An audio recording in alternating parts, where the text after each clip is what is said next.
for joining us today at DoraHack's Appchain Day. My name is Ben. I'm a director at Ethene Labs, a token advisory studio focused on token GTM. Today, we are here gathered to talk about, this panel is titled Real Use Cases for Appchains. And today, we have panelists from Mantra, IoTex, Zeek, and EVG to share a bit more about what they're thinking about in terms of like real-world use cases for Appchains, right? Maybe to start off, can I get the panelists today to share a bit more about themselves and also the projects or the companies that you guys are a part of? Okay, yeah, I will start first. So my name is Andrew. So I'm a research scientist and also the ecosystem lead at IoTex. So I joined the team 2 years ago after I finished my PhD in United States. So I originally come from IoT background, and then kind of like I feel like blockchain space is very exciting. So that's why I'm joining like IoTex. So what IoTex is doing, we are leading modular infrastructures for the DePIN. So DePIN actually stands for decentralized physical infra networks, which is kind of like getting very hot last year, and then recently it's a lot of like under the attention.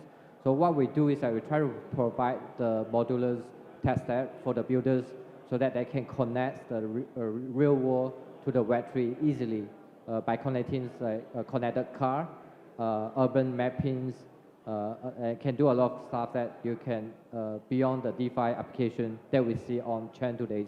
So I'm very excited to be here with the others panel to speak about how DePIN and Appchain will emerge together. Thank you. Thanks for that. Hi guys, my name is Jayant. I am the co-founder of Mantra. We're building the world's first RWA L1 built specifically on the Cosmos ecosystem. We've been around for the past 4 years, and starting from 2020, we've seen the evolution of crypto, DeFi, and regulation around both of these aspects. And given the events that have unfolded in the past 2 years or so, one thing we have come to realize is that non-compliance is lava, so you want to avoid that. And there is a future in which crypto and compliance can and should coexist.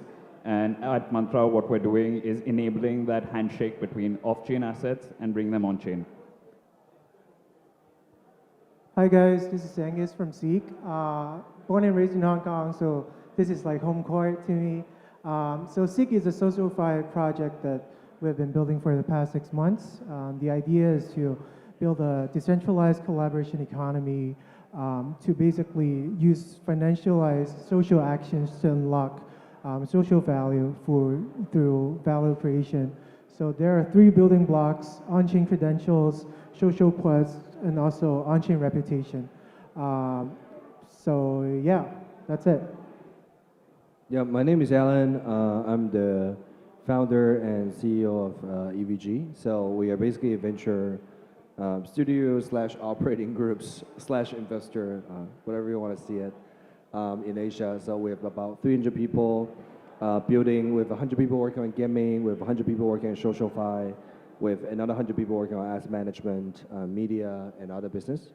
We've also backed about 200 projects globally, and yeah, so that's pretty much about us.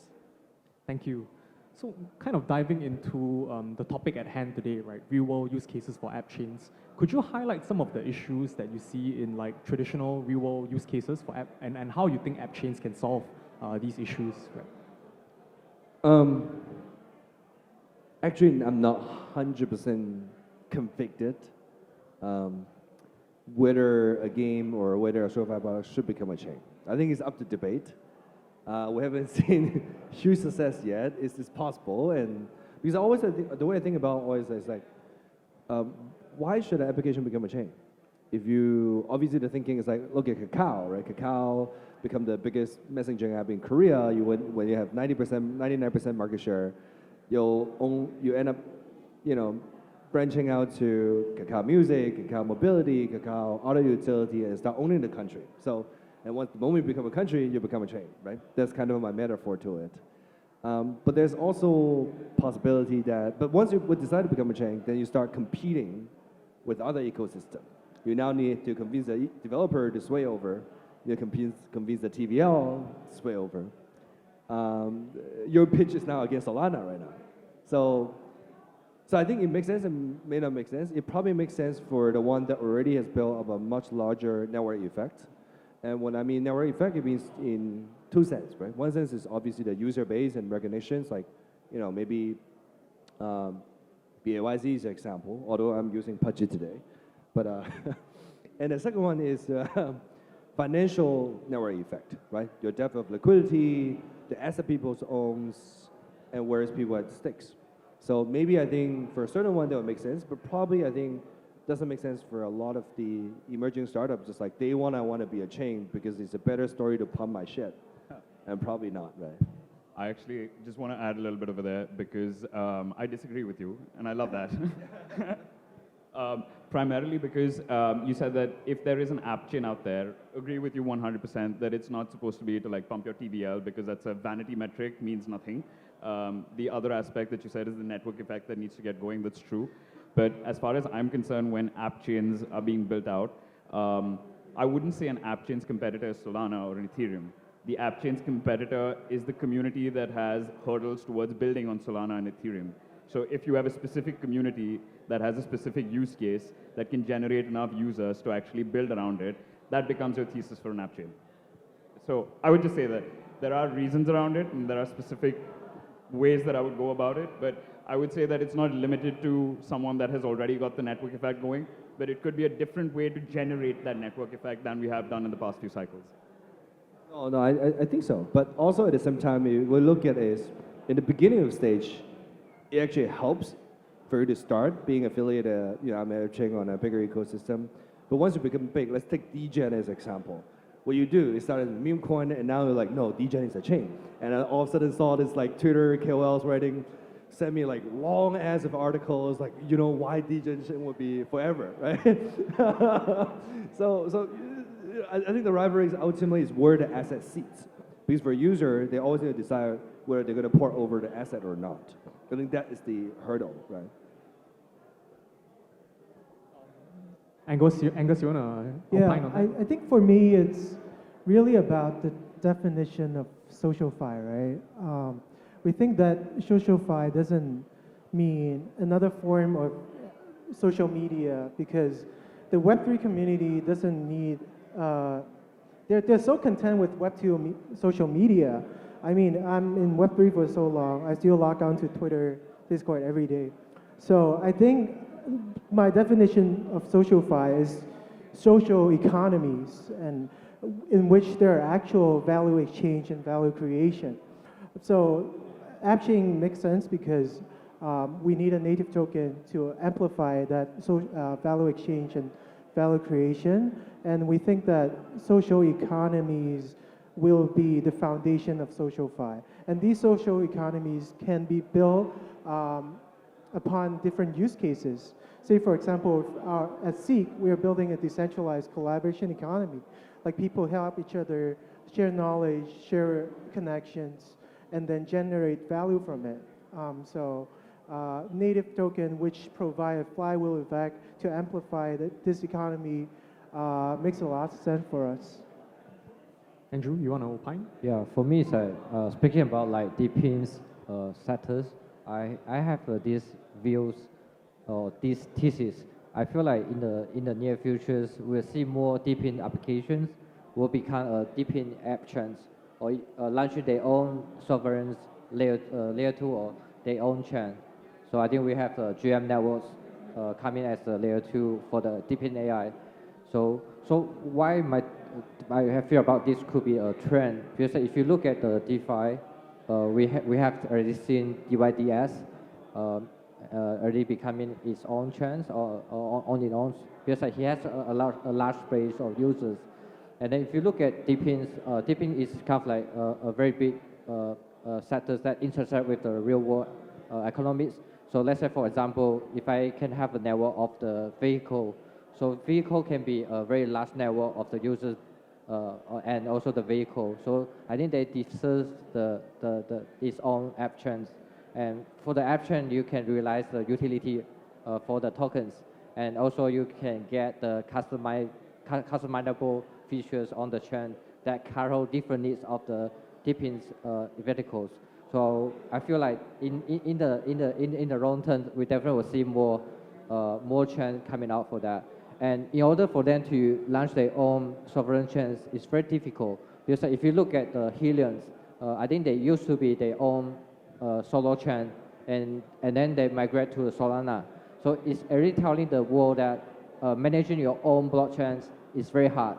So we are running our own blockchain 7 years ago, and then we still running it. So we know the pain point to run your own chain, and in the same time managing your application or deepin application. It's very hard things for a new beginner to the space. So I think what will happen next is that as an IoTS, I think we will try to run the block space, the additional block space on IoTS, and maybe can leverage the eigen layers with staking technology. So we can help this deepin project to launch the deepin app chain easily. We now worry too much about the securities, validators, and they just can focus in on their business model, and then let the benefit of the app chain is actually flowing to the deepin application. So that's what I see what will happen between the convergence of the app chain and deepin. That will happen in real soon with the help of the IoTS. Thank you. So our panelists today are from actually different verticals, right? Social fi, real assets, and deepin, right? What are some of the nuances within your vertical, such that you think that Appchains, it's suitable to build on Appchains? Could you just say that last part again? What are the nuances? What are the nuances within the particular vertical that you're building in, such that Appchains are suitable for you to kind of deploy on? Oh, absolutely. I mean, this is literally what we've been working on for the past 2 years combined, so love the question. Specifically, we are building out real-world assets and then real-world assets, by the way, is just like the latest acronym for tokenization, which we've been looking into for the past several years. So rebrand it any which way you want. The goal is still to bring off-chain assets on-chain and make use of all of these efficiencies that crypto and blockchain have to offer. So when we're looking at bringing these assets on-chain, there's a couple of things that we need to take into account. When we started out, it was this pure decentralization philosophy that screw the system, we can figure out how to do it outside of compliance. As crypto has evolved over the past few years, and especially the events of 2022, we've realized that it is not possible to try and avoid it. And compliance is not a bad thing. It's not a bad word that we need to ignore. But at the same time, the blockchains that are currently built out there that are more general purpose, they have too many projects being built on top of it for them to be able to be a one-size-fits-all for everyone. So while I still think ETH is the economic settlement layer for everyone, and Solana is amazingly quick, and a lot of other good chains out there, for us to be able to meet the requirements that we need to have a composable, compliant blockchain that is capable of meeting both real-world regulation as well as taking advantage of the efficiencies that blockchains have to offer. Now, one of the things that, and this is my personal opinion over here, right? One of the things is that if you need to be compliant with any real-world regulations that exist out there, the fastest way to do that is same assets, same regulation, wrapper on-chain. Now, to enable that wrapper on-chain is the handshake. And then at some point in time in the future, because where data sits is what the governments and regulators are eventually going to get to. So if your data is being secured by Ethereum, and a regulator in like Dubai or Hong Kong or Singapore says that you need to propagate blocks in a different way, Ethereum can eventually get there and become compliant, but it isn't their priority. For us, it is our priority. And by running an app chain, what we've enabled is that we have our own sovereign validator set, which means that everyone that is running validators and supporting the network is specifically there to ensure that we can create a compliance-forward blockchain. So given that we have this ecosystem that wants to come together and actually provide this kind of environment, allows us a little bit more flexibility and agility to be able to service the clients and customers that we have and that we want to get more access to. So that is where the thesis of building our specific use case of the app chain is, composable liquidity and a compliant funnel for new users to come on board. I think they covered it very well already. Very well. You guys wanna answer that? What are some of the nuances within social fi or like deep? Yeah, I think for SocialFi, what it really matters most is how do you get distribution and users. And that's why I was a little bit skeptical about whether Appchain works or not, because you don't get that much distribution by being a chain day one. It's a better equity story. But I do see some merits to it as well. Right, some merits that you get to control certain parameters of that, how you want it, throughput, certain things, on the validator side, how do you want to customize the gas fee, et cetera, et cetera. So I think it gives you a little bit more customization, but you often go back to these very fundamental questions of like being a startup in early days. Before, should you worry more about product market fit first, or should you worry about optimizing the best features or throughput first, right? So I would kind of feel like maybe I think for maybe like if you look at GameFi, for example, on the other side, it's like for a certain category, it will make sense, right? If you're doing a really like a AAA, it takes a certain way of, really super high throughput. You need a certain ways to play the game, then it will make sense, right? But it probably only makes sense for certain things. Andrew, you want to talk about deepin? Yeah, sure. I feel like for deepin, before taking deepin into Appchains, I feel like we still have more way to simplify the deepin building process. Because I think the biggest challenge that we see now is that deepin is not for everyone. Because any builders that come to the space, they will feel building a hardware is hard. And you want to combine it with software and tokenomics, make it even harder. So I feel like what we at RTS is trying to do is we want to make deepins for everyone. So any builders in the space or in the room today, you can quickly launch your own deepins. If you have these ideas, I can leverage on existing hardware device and try to make it a real world application more fun, and then it also can generate revenue. So I think that's the goal, what we do at RTS. And then the strategy that we help to simplify this process is modular. So we kind of like predict modular deepin will be a key trend. So we try to break it a bit, test that into a smaller piece that every module leaders can play a role to provide the services to the DP builders. So that the DP builder will come to the space and they just plug and play. So for the devices, they can use the existing devices, abstraction layers, and then they can work with the DA layers like near Solution or even the Ethereum 4844. And then they can use RTS web streams as approval layers to verify the data coming from the device. We can really trust the data so that proof can be sent on any blockchain, including EVM compatibles or even like IOTS layer 1 or like the Solana chains. So, and then that will trigger, I think in overall terms, that will make the entire deepin application much easier and then less intermediate to the any builders in the space. So I think in the near term, I think in this month, we are going to release RTS 2.0, and then we will lay down the plan, how can we modularize the deepin sectors and welcome all the builders to build in the deepin space. That's my take for your question. Thank you. So my next question is actually for Jay, right? So Mantra used to be part of the Polkadot ecosystem, and you pivoted to becoming an app chain built on Cosmos SDK. So what was the decision-making process for you to pivot towards becoming an app chain, and what were some of the implementation challenges that you faced? Absolutely. So when we set up Mantra, this is early summer of 2020. So we've gone through one entire cycle in existence. At that point in time, even at inception, the idea was always that we want to be a multi-chain platform that facilitates access to liquidity across all the ecosystems. And in 2020, there were two chains that were doing this. One was Polkadot and the other one was Cosmos. Polkadot for us was a good place to start off, because essentially what that did was it abstracted away the need for us to run our own validator set, which can be kind of difficult to do. And as we evolved through that entire process, what we realized is that for the specific use case that we're looking at to bring users on board, we don't just need to look at the application layer, we also need to be focused on the execution layer. So that's where the only place that we could have this vertically integrated system was using the Cosmos SDK, because they've essentially made sure that I don't need to worry about consensus as long as I use their SDK to make sure that we're able to work. So while the goal was always to be multi-chain, and Polkadot is achieving that in multiple different ways, it essentially says that let me be the security layer and then you build a parachain on top of it. Whereas on Cosmos, what we've done slightly differently is that we are the validator set, we're connected to the multi-chain ecosystem, and we're building the application layers on top of it.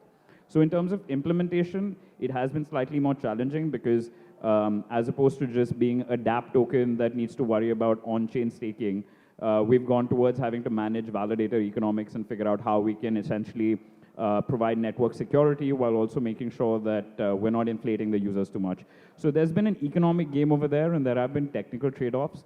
But I feel as far as composability is concerned and being able to plug into the rest of crypto, I feel Cosmos in general has done that a little bit better than Polkadot has at this point in time, not to take away from the technology over there. But every chain right now has some form of bridge to the Cosmos ecosystem. And liquidity is bandwidth, especially when you're working with real-world assets. So to be able to bring in that kind of liquidity, we needed to be at a venue that could facilitate that. And that's where Cosmos allows it to happen now. So my next question is actually for all the panelists, right? What were some of the issues and challenges that you faced when it came to building adoption for your own app chain? And what are some of the strategies that you employed to grow adoption for your app chain? Yeah. Yeah. First of all, I don't have an Appchain yet. I haven't decided whether I want to go Appchain yet. Yeah, so. That's why your opinion is more important, because I want to know how you're thinking about it now. Yeah. I think I mentioned a lot of challenges. Or how are you thinking about it? Yeah, well, I think in general, just thinking is like, for let's take SocialFi as an example. Our debate is whether we should be a horizontal layer across all chains and be friends of everyone, or should we be Facebook that has a localized version in each country and subject to each country's data rule, or should we be Kakao? Right. So basically, that's the debate in SocialFi. I think for gaming, it's a little bit different. Ultimately, when it comes to making the decisions, like whether you're selecting a chain or becoming a chain yourself, selecting a chain's biggest problem is that you need to understand the profile of the user on each chain, because it's not just a number, it's not just TVL. They act very, very differently. The user on base is humming degen, right? They're doing Solana, there's a bunch of meme coins, they love certain topics, and they're very different than Appchain, right? Which is technically double of the user, double of the TVL, but they're a lot more trader driven, right? So DeFi is largely more, right? So ultimately, I think the most important thing is actually not what a project feels. The most important thing is where's your users, and how do we get to them? And I think that's the number one important thing. And I think for the more specific the use case is, let's say DePIN, I think it will make a lot of sense to be Appchain because it's super complicated, like you said. So understanding distribution, user, and product is one thing. Done as a hardware, it's completely entirely different thing. And how to plug it in, how to count certain things, and there's probably many ways to cheat it as well, right? So how to build all those mechanics inside. And so I think for such a specific, and I think real asset is another example as well. There's regulations, there is compliance, there is obviously you can't allow everyone to buy your asset because you're gonna have tons of I'm still washing the money. So for those very specific configuration, I think it'll make more sense. The rest, I think you should just look at where the user is and what the user wants, and try not to alter the behavior because you feel it's cool being a chain. I'll just speak for SocialFi. I think the biggest challenge is to decide on what social action should be on chain, right? Does your number of likes, does your GM comment needs to be on chain? I don't think so. I think only the real value creation and real value exchange should be on chain, and then we think about how to build on top of these on-chain data and also on-chain transactions, right? Just take Seek for example. We use these value creation as a proxy to on-chain social reputation, and then a lot of use cases can be built on top of that because there is no social reputation layer as of yet. We think this is the end game for SocialFi because it's so powerful. Imagine one day projects look for KOL, no longer looking at number of followers on Twitter, but look at your on-chain reputation. Lending protocols look at on-chain reputation. I think this is a powerful layer that SocialFi can build. And So again, I think how we tackle these challenges is to have a clear value proposition, right? So our value proposition is to build the on-chain reputation using value creation as a proxy, and we built the social layer as a base layer and foundation. I think the blossom of all these Appchain ecosystem is very interesting, and I think the one actually is going to benefit the most is actually Dora. Seriously, right? As a news company, with all of you guys like, okay, now we're funding, where the funding need to go? We need to start building community, running hackathons. It's a little bit like who benefit most in AI? NVIDIA, because all the VC money go to buy. That's why Dora is becoming an app chain as well. They're doing a test to see whether they should do it themselves. But no, just along what both of you said just now, the more specific the use case, the easier it is to ensure that you have a community that actually builds an app chain out. So I think app chains are what vertically integrated dApps want to be. So if you have a multi-chain dApp and you want to build your own chain at some point in time, that kind of makes sense. But do you have enough network effect? I don't know. Like, that depends on a lot of the users out there. But just to take like Balaji Srinivasan's network states into account, if you have an idea, it could be anything. It could be SocialFi, it could be RWAs, it could be gaming, it could be anything else out there. But if you have a strong enough idea, then you don't necessarily need like millions of users. If you have tens of thousands of users, that's still a lot more users than most dApps in crypto have. So that's probably the baseline. It's kind of low, but that's what I'd start off with for community building at least. Yeah, the way for me is to think about Appchain is like to equivalent to the App Store, because I try to see like App Store actually have like 1.8 million app on the Apple ecosystems. So, but if you look at the app, you can see multiple similar application offering the similar services. But maybe some of them, they have the different features that cater to different needs of the users. But nevertheless, they still can have a way to generate the revenue either from the advertisement or offering the real services.